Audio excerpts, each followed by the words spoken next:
Welcome to ChampionsHeart. You can't play boxing. Featuring boxing addict Johnny Farache and friends from superfans to superstars. Let's roll. Hey, boxing fans, and welcome to ChampionsHeart. You can't play boxing, and I'm joined by Hall of Fame publicist from 15rounds.com, Mr. Marc Abrams. What's up, Marky? I don't know how it is on yours, but you pointed this way when you pointed the wrong way where I'm at. Watch when I play it back; it works. Okay. I have to go the other way. I know it's silly. Okay. It's all I good. go like this, but I'm actually pointing away from you. Yes. It's actually pointing to you. The mirror. All right.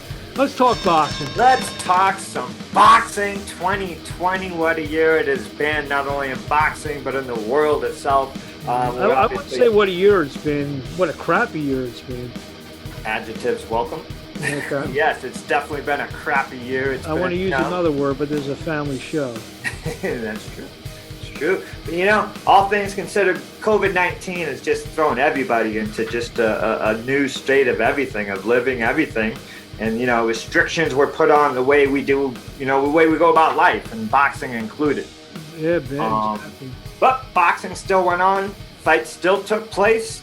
A lot of great fights still happened. 9 of the top 10 pound-for-pound fighters still fought. Not all in the COVID era, but this year anyway. So the Boxing Writers Association of America, doing their yearly awards, kind of condensed it this year to just 6 awards. But they're still going on. They announced the yearly awards, and I'm going to go along with my buddy, Mr. Marc Abrams from 15rounds.com. We're going to go through each one and get our picks and see who we picked for this year. And I'll let them roll, my man. So this year, the gala last year was supposed to have been in May.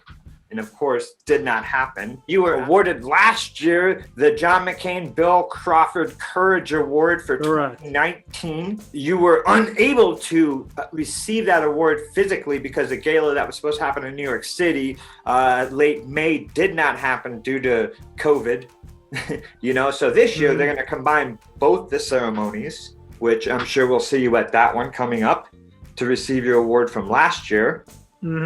And this year will be the biggest gala they've ever had in their 94 years of existence. Yeah, because of me, not because of Canelo or anyone else, just because of me. Because of Marc Abrams, absolutely. You'll sell many tickets out for people to come and watch and see you receive that award that you very much well deserved, by the way.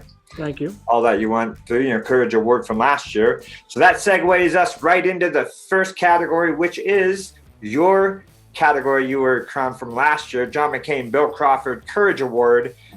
The nominees are Magomed Abdusalamov. Abdusalamov, yes. There you go.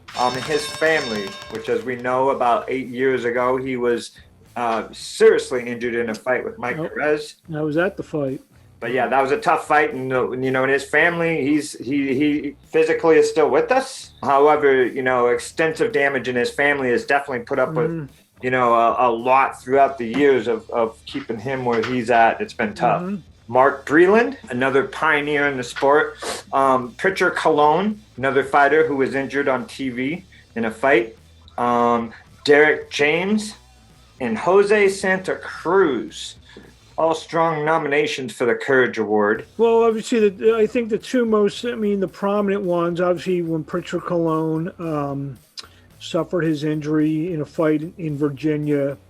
Also, Magomed, the fight, it was on HBO against Mike Perez at the Madison Square Garden Theater. And, Jose Santa Cruz, his situation with the cancer and then getting COVID and being very sick with the combination of ailments that he had, it got a lot of, got up in the media, especially during the lead up to his son's fight against Gervonta Davis. So, I have a tough time picking those. I think any one of those three, obviously, I don't know. I guess I'd have to lean right now towards Pritchard Colon, I guess, right now with, Magomed, maybe second, a close second, or even, I'm going to be honest with you, they split the award last year with me and Adonis Stevenson. those two guys split the award, I would, I think that would be a Not bad. one. Not bad. I'd even like to give the Tri Award to Jose Santa Cruz as Yeah, well. I mean, but yeah, all well deserved. Yes, I agree. Ding, ding, ding.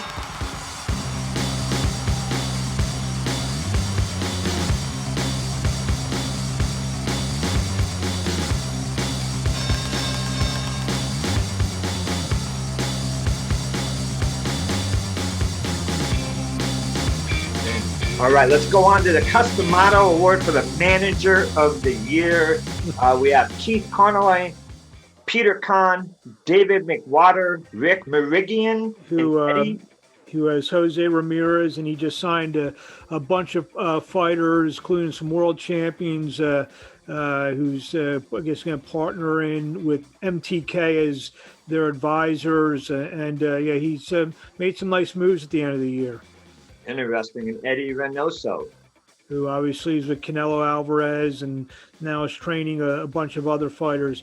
Again, I have to say, editor's note again, I work with Dave McWater, who I do believe is the best manager out there. First of all those guys they're the best managers there. Right. Peter Kahn has does a great job for his fighters. Keith Connolly, I mean, the fighters he has with Jacobs and what he's got Edgar Belonga now, I believe Keith does.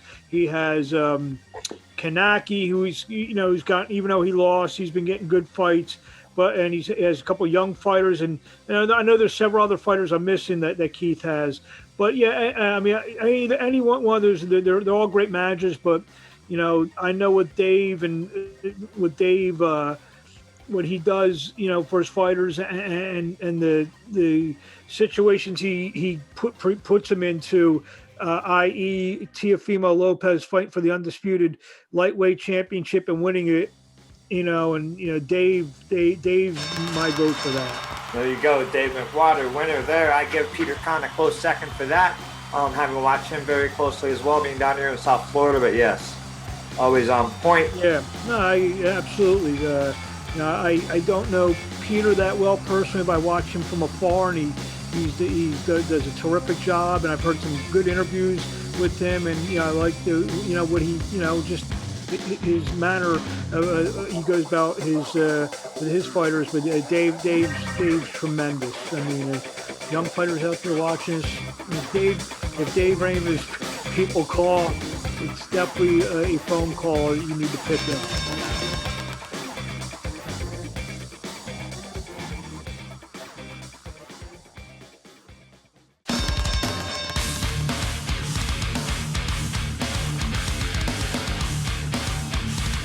Right on, moving on. Eddie Fletcher Award for the Trainer of the Year 2020 nominees: Robert Garcia, okay, Sugar Hill, okay, Derek James, Teofimo Lopez Sr., Eddie Reynoso. Robert Garcia, thoughts? Well, I think it's a two-horse race in my opinion with Javon Sugar Hill, because the work he did with Tyson Fury. And as crazy enough is going to sound, Teofimo Sr. with what he did with his son, I'm going to lean towards Teofimo Sr. I mean, because a lot of times the fighter and trainer are aligned, and the fighter and trainer of the year are aligned, and this should be no different. Ring Magazine, which is different than the BWAA, their awards, they awarded co-fighters of the year with Teofimo and Tyson Fury, so you can make your case for Javon Sugar Hill. But I'm gonna, if I don't have a vote because I'm a PR guy and this is what it dissuades from having guys like me vote for my clientele here, but yeah, I would have to go to Teofimo Lopez Sr. Teofimo Lopez Sr., that's awesome news. I'll be talking to him in the next couple of days as well. Definitely the winner in my book as well. Sugar Hill, very close second. What he did, the game plan against Deontay Wilder was top notch.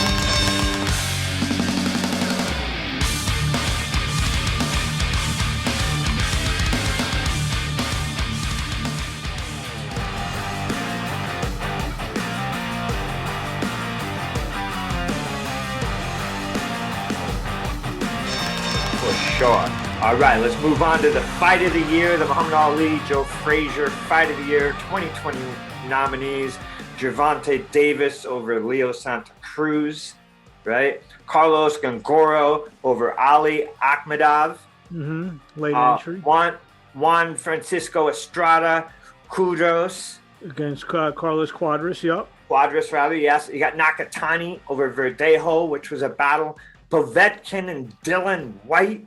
And Jose Cepeda and Ivan Baranchyk. Well, there's another split team management going to get an award. This one's not exactly the way it turned out wasn't exactly the way split team management would have liked it, and obviously he's promoted by DeBella and Holden Promotions as well.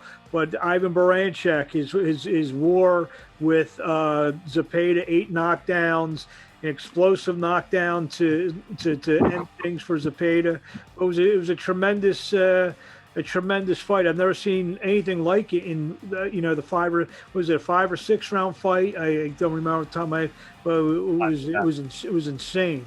It was insane, awesome, loved it to the bitter end, and it's hard to beat that fight. It's fight of the year. Estrada Cuadras, that's a close second, but no. Zepeda, Baranchyk, definitely the fight of the year.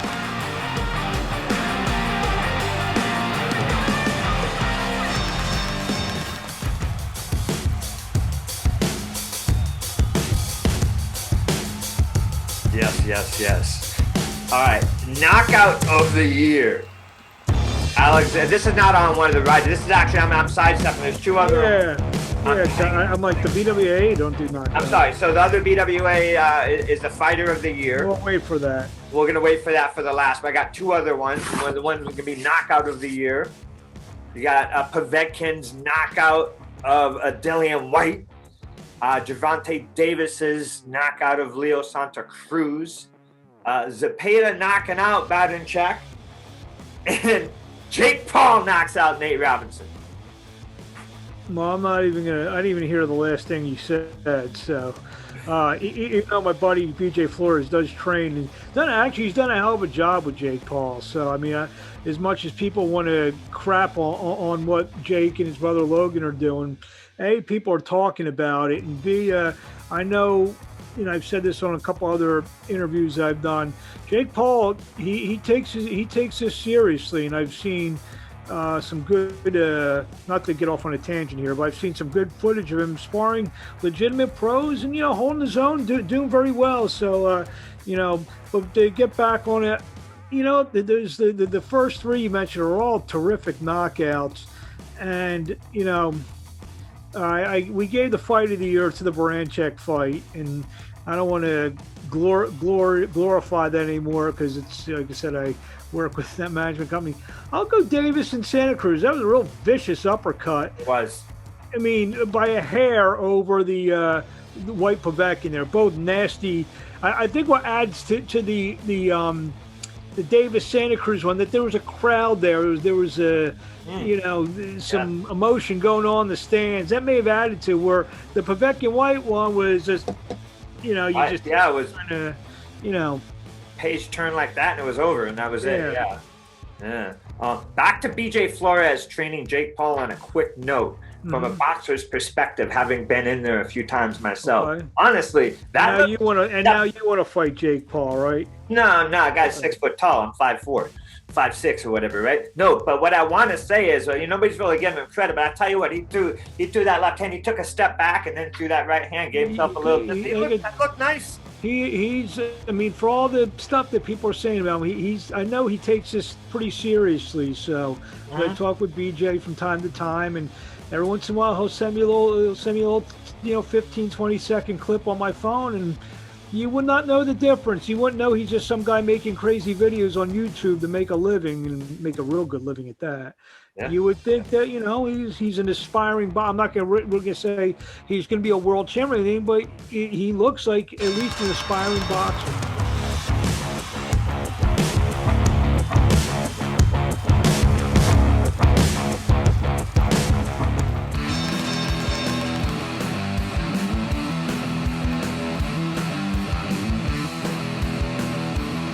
moving on, prospect of the year. Another added category here that if it's like you can't play boxing. Welterweight, Jaron Ennis. Super middleweight, Edgar Berlanga. The dog just voted for Berlanga. The dog did vote for Berlanga. Who's after him? Super lightweight, Elvis Rodriguez. And super welterweight, Sebastian Fundora. Gigantic. You know, a lot of those guys, I mean, use the term prospect. Like Ennis, I don't consider him a prospect anymore. He's a legitimate top 10, maybe top 5 to 7 welterweight right now. He's that good. I've known Boots since he was about 15 years old, and he's there. He's ready for whatever they put in front of him. Right. Fundora is ranked pretty high in the WB. I think he just fought an eliminator. So, and then you got Elvis Rodriguez. He of that list, he's the only one I consider like a real legitimate like prospect. Maybe Berlanga, because Berlanga. I mean, I would probably say Berlanga in that four. There's some other guys out there. Again, I mentioned guys like Charles Conwell and a few other guys out there. You know, if you want to go like, the Elvis Rodriguez route where guys had 10 or 12 fights, 11 fights, another split. Again, I'm not really trying to shill for the split T guys, but a guy like Diego Pacheco's in there. There's some other really good prospects out there. DAZN with Matchroom, they have some good prospects. Golden Boy has some good prospects. Top Rank has some more in the cupboard. And Golden Boy, we're going to see some of them this weekend on DAZN on the Ryan Garcia card. But I mean, if you want me to name a prospect. I think right now Ennis is the best out of all those four that you mentioned. But in terms of being a prospect, I guess Berlanga is closest to being a prospect than Ennis is. Right on. Well, I'm going to go with you and Ginger, and I'm going to say Edgar Berlanga.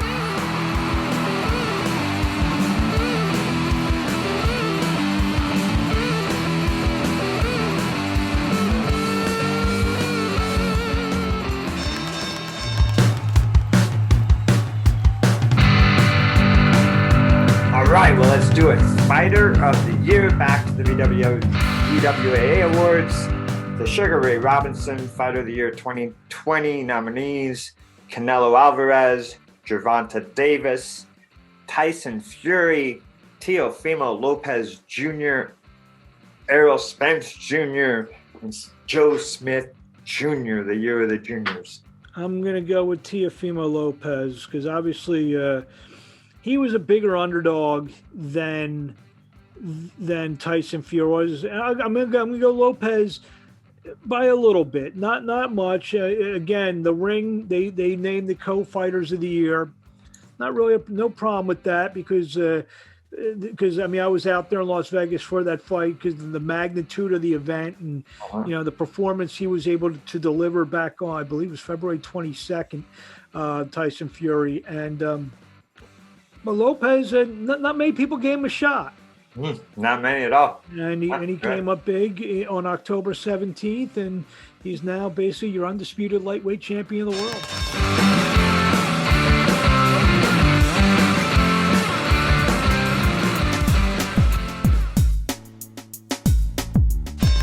And that being said, we got some boxing this weekend. Ryan Garcia, by far the biggest test he's ever seen.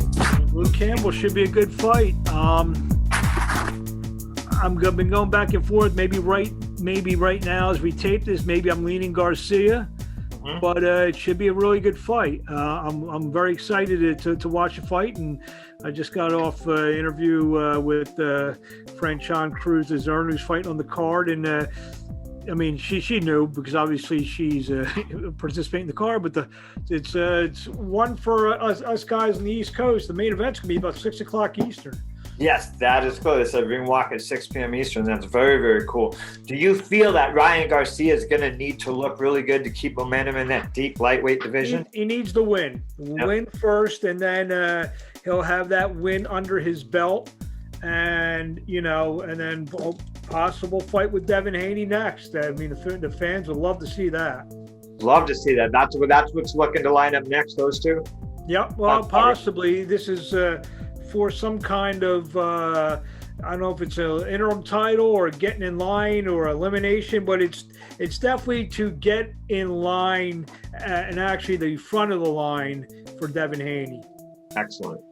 What deep division. I'm going to talk to Teofimo Senior, actually Junior, father, this week to see what they're up to. Do you feel that they're going to stick around and maybe take that fight over in Australia? Well, I think he'll do another fight or two in lightweight. This ain't me knowing anything, just a guess. Maybe if one of those names, whether it's Haney or Garcia, one of those fights presents itself, I definitely think that's a fight that the Lopez and Top Rank will definitely want to take part in. Yeah. And maybe one other, whether it's a fight with George Kambosos in Australia or someone else, or, he definitely has one or two fights left in him at 135 pounds. Plus, what he wants, I would imagine, would be to fight the winner of Josh Taylor and Jose Ramirez if he does decide to move to 140 pounds. And obviously that fight, they still need to fight and settle their business. Right. For Teofimo, maybe to fight one of those kind of guys. Well, there you go. The fighter of the year right there, posing himself to not sit around the lightweight for a couple more and move up and do his thing. He's definitely not afraid to fight anybody. That's for sure. And he's definitely going to take the fights that are presented to him. Mm-hmm. 2021, we're looking for a pretty big 2021. There's some good fights already on the table. Burchelt and Valdez. Yeah, there's going to be a war. I expect Burchelt to maybe score a knockout in that fight. Nice. That's you got the long-awaited rematch, Estrada and Chocolatito. I broadcasted the first fight from Los Angeles, 2012. It was an amazing fight. I expect no less in March. Awesome. What else? Anything else in 2021 we could look forward to? I'm gonna be honest. I just concentrated on a couple of things to wrap up 2020. Then I could start focusing on 2021. Obviously, we got to see what Fury and Joshua. Maybe they'll fight twice this year. Maybe Wilder will get involved somehow. So those are the big things. Let's hope that Spence and Crawford can figure out who these purse splits or whatever. And obviously, we would love to see that fight as well. We'll see the fate of Terrence Crawford in the sense that will he be with Top Rank at this time next year? Will he be with PBC? Will he be with someone else? Or we'll see all that. Yes. Well, looking forward to it. There it was, 2020. Looking forward to turning the calendar, that's for sure, and do a happier new year coming up. And always appreciate your time, Mr. Marc. My pleasure, John. I look forward to you and your family. Have a happy new year, and I look forward to speaking to you when your calendar says 2021. Yes, sir. Right back at it. Yes, we will be. All right, man. Until then, dream big, live large, and love life, my friend. Thank you. Yeah. Thanks again, Marc. Thank you. I'll talk to you in a bit.